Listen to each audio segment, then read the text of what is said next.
बड़ी खबर नेपाल से आपको बता दें, नेपाल में जेनजी ने हिंसक प्रदर्शन किया है। पूर्व प्रधानमंत्री ओली की पार्टी सीपीएन यूएमएल कार्यकर्ता और प्रदर्शनकारी जेनजी आपस में भिड़े। ओली समर्थकों से जेनजी की कई इलाकों में भिड़ंत हुई। नेपाल के 12 जिलों में कर्फ्यू है। नेपाल की बुद्धा एयर ने काठमांडू सिमरा के बीच सभी फ्लाइट्स को कैंसिल कर दिया है।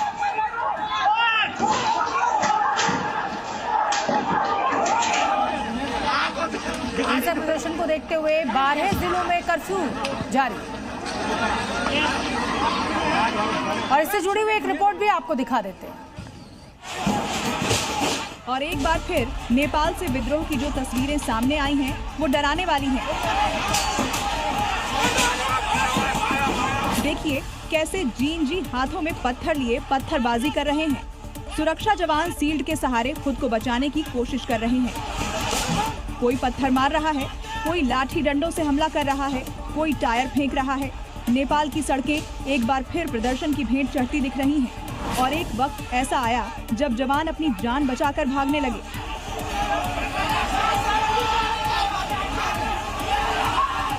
स्थिति अचानक तब बिगड़ गई जब युवा प्रदर्शनकारियों और सीपीएन यूएमएल कार्यकर्ताओं ने नेपाल के 12 जिले में रैलियां आयोजित की। इसके बाद दोनों समूहों के बीच झड़पें शुरू हो गईं।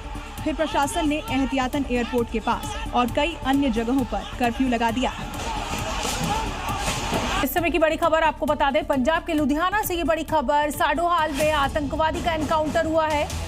लाधोवाल टोल प्लाजा के पास ये मुठभेड़ पुलिस के साथ हुई है और एक आतंकवादी का एनकाउंटर हुआ है। अब क्या इस आतंकवादी का कनेक्शन दिल्ली के बॉम्ब ब्लास्ट से है, ये तो जांच के बाद सामने आएगा। लेकिन फिलहाल की बड़ी खबर पंजाब के लुधियाना से आपको बता दें, लाधोवाल टोल प्लाजा के पास एनकाउंटर हुआ है जिसमें एक आतंकवादी को ढेर कर दिया गया है।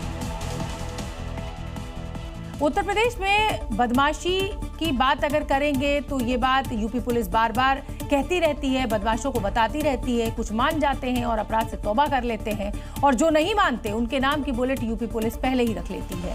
अलीगढ़ से लेकर गाजीपुर तक यूपी पुलिस ने ऐसे ही अपराधियों के खिलाफ तगड़ा एक्शन लिया, जिसके बाद उनकी हालत कुछ यूं हो गई। अलीगढ़ में पुलिस की 50,000 के इनामी बदमाश शाका के साथ मुठभेड़ हो गई। हालांकि शाका फरार हो गया, लेकिन उसका एक साथी पुलिस के हत्थे चढ़ गया। बीते दिनों एक पुलिसकर्मी को गोली मारने के आरोप में शाका वांटेड था।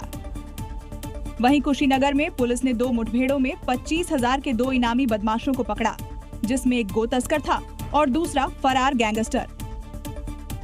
यही नहीं, गाजीपुर पुलिस ने तो बड़ी कार्रवाई करते हुए गो तस्करों के रैकेट पर शिकंजा कसा और सरगना समेत 6 लोगों को गिरफ्तार कर लिया। एनकाउंटर के दौरान 2 बदमाश गोली लगने से घायल भी हो गए। पुलिस ने मौके से 2 तमंचा और 2 पिकअप वाहन जब्त किया है। उत्तर प्रदेश पुलिस ने सहारनपुर में एक बदमाश के खिलाफ बड़ा एक्शन लिया है। गैंगस्टर एक्ट के तहत इस अपराधी के घर पहुंचकर कुर्की की कार्रवाई की गई और लाखों की संपत्ति को जब्त कर लिया गया। पुलिस की इस कार्रवाई को देख अपराधियों में हड़कंप मच गया है।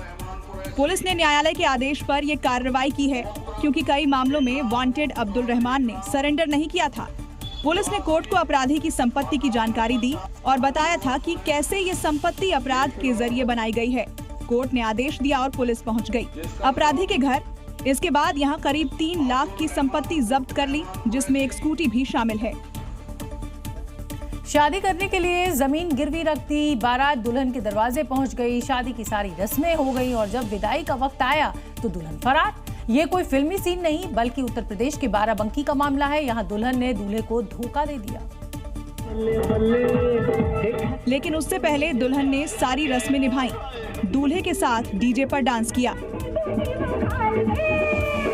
शादी को लेकर दूल्हे ने भी पूरी तैयारियां की।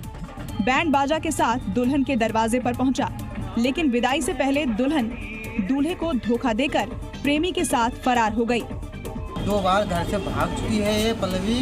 हाँ। और आज हमको गांव में मालूम चला है। अच्छा। हाँ, तब ये पल्लवी आज फरार हुई। तो बताया गया कि दूल्हे ने 3 बीघा जमीन गिरवी रखकर 11 गाड़ियों के साथ 90 बाराती लेकर पहुंचा था। घंटों तलाश के बाद दुल्हन का कोई सुराग नहीं लगा, तो बिना दुल्हन के दूल्हे को बारात वापस लौटना पड़ गया। दूल्हे पक्ष ने दुल्हन पक्ष के खिलाफ थाने में शिकायत देकर कार्रवाई की मांग की। कार खरीदना सबका सपना होता है और उससे भी ज़्यादा ज़रूरी होता है कार के सेफ्टी फीचर्स। जी हाँ, इसी के चलते लोग महंगी गाड़ियां खरीदते हैं, लेकिन लाखों खर्च करने के बाद भी आपकी सुरक्षा की कोई गारंटी नहीं है। उसकी वजह है ये दो तस्वीरें। कारों की कीमत लाखों में होने के बाद भी आग लगने के बाद लोगों की जान पर बनाई। हरियाणा के गुरुग्राम में नेशनल हाईवे पर चलती फॉर्च्यूनर में आग लग गई। आग लगने का कारण शॉर्ट सर्किट बताया जा रहा है। अब सोचिए, जिस कार के लिए लाखों रुपए खर्च किए गए हो वो कार आग का गोला बन जाती है। जैसे ही आग लगी, ड्राइवर ने कूदकर अपनी जान बचाई। आग की सूचना फायर ब्रिगेड को दी गई, लेकिन दमकल के आने तक कार जलकर राख हो गई। इधर महाराष्ट्र के येवला में भी ऐसा ही कुछ हुआ, जहां पुलिस स्टेशन के पास खड़ी कार में अचानक से आग लगी। हालांकि घटना के वक्त वहां कार में कोई मौजूद नहीं था और फायर ब्रिगेड की टीम ने आग पर काबू भी पा लिया। जिस तरह से मामले सामने आए हैं, उसके बाद कंपनियों को चाहिए कि कारों में लोगों की सुरक्षा का खास ध्यान रखा जाए ताकि किसी की जिंदगी ना जा पाए।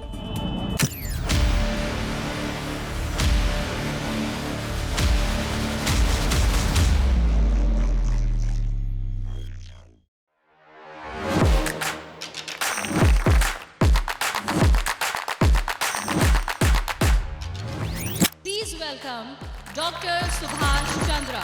And habit can be micro, macro, 66 times if you repeat the same thing, it becomes your habit.